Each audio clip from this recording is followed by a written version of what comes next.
Detalye sa pagkaso ni Carla Estrada sa fiancé ng kanyang ex-boyfriend.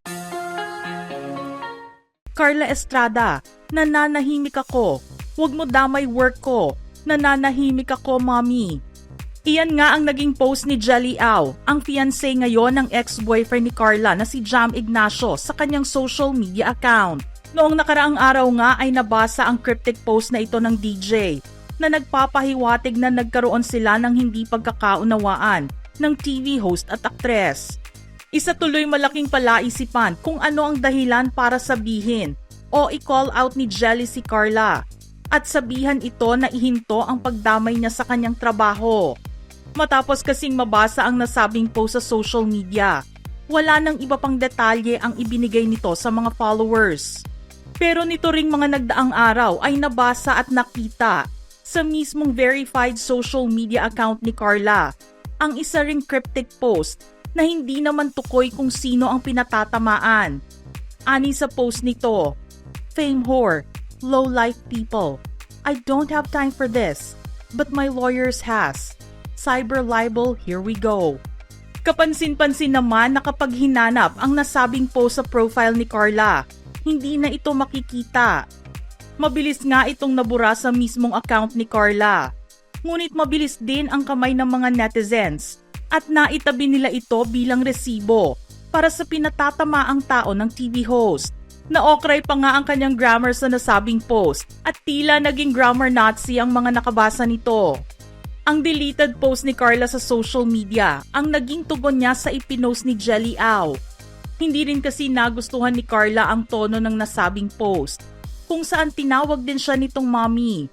Nagpapahiwatig kasi ito ng edad ni Carla na mas matanda kaysa sa ex nito na si Jam Ignacio na fiancé ngayon ni Jelly. Hindi tuloy maintindihan ng mga netizens kung ang pagbanggit niya sa cyber libel ay para sa pagsabi ni Jelly at pagtawag sa kanya ng mommy na pakiramdam niya ay nilagyan ng mali siya ng fiancé ni Jam. Sa tingin naman ng mga nakasubaybay sa love life ni Carla, walang ginagawang masama ang TV host dahil hindi nga siya naringgan ng kahit na ano noong mabalita ang hiwalayan nila ni Jam Ignacio. Wala ring naging komento si Carla noong maibalita ang engagement nito kay Jelly na ikinagulat din ng ilang mga netizens. Maraming fans ang nagulat sa sagutan ng dalawa sa social media dahil nagbanggit ng cyber libel si Carla. Kung ano ang nag-trigger kay Carla para sabihin niya ito sa kanyang deleted post at sa nabanggit ni Jelly na pakikialam di umano ng TV host sa trabaho niya. Walang makakaalam hanggat wala silang ibinabahagi sa publiko. Ang cyber libel ay ang pagkilos ng pag-publish ng mga mapanirang pahayag tungkol sa isang tao o entity online.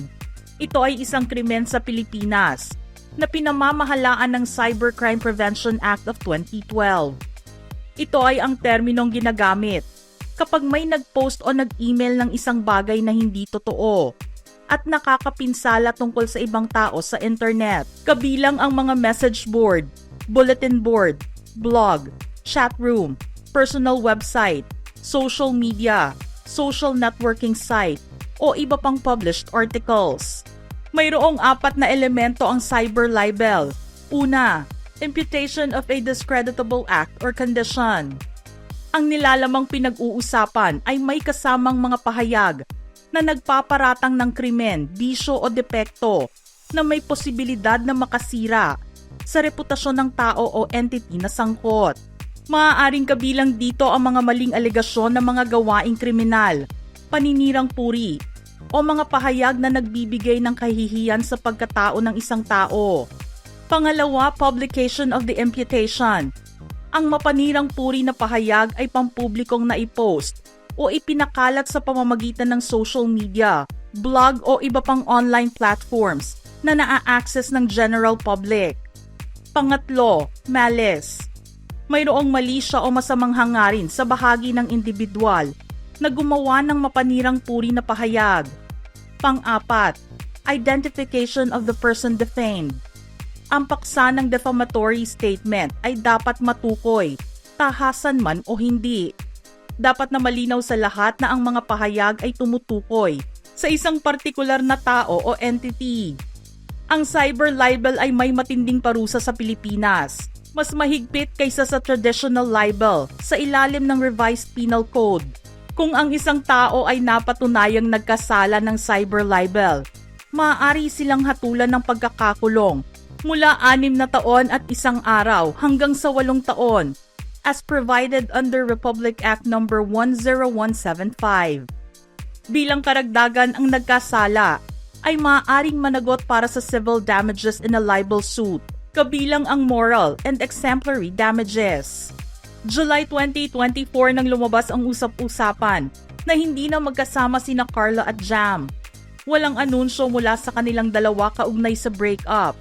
Pero napansin ng mga netizens na nagsimulang mag-post ng mga sweet photos si Jam kasama ang isang babae na nakilala bilang isang DJ. Makalipas ang ilang buwan, November 2024, inihayag ni Jam at ni Jelly Au ang kanilang engagement.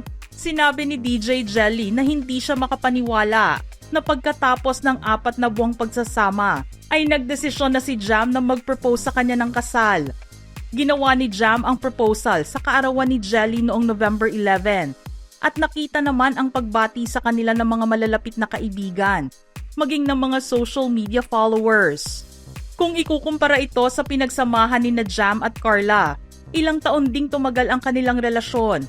Bagamat ginawa nilang low-key ang kanilang relasyon, madalas naman silang nakikitang humaharap sa publiko, lalo na kung mayroong mga TV guestings na required ang presensya ni Jam.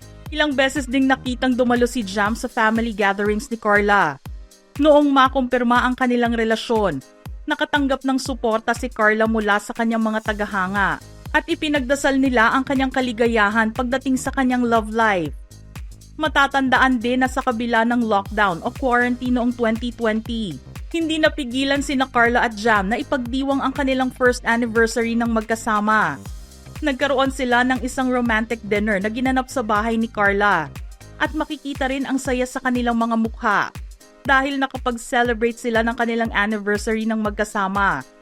Unang beses na nakita si Jam noong 2019 nang imbitahan siya ni Carla para maging special guest niya sa anniversary ng resto bar na pagmamay-ari ng kanyang anak na si Daniel Padilla. Doon nakita ng mga reporters ang kasiyahan ni Carla kapag kasama si Jam.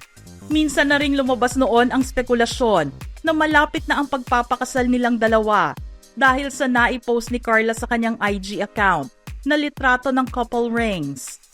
Hanggang ngayon ay wala pang nagiging kasagutan si Carla patungkol sa inilabas na post ni Jelly Au sa social media.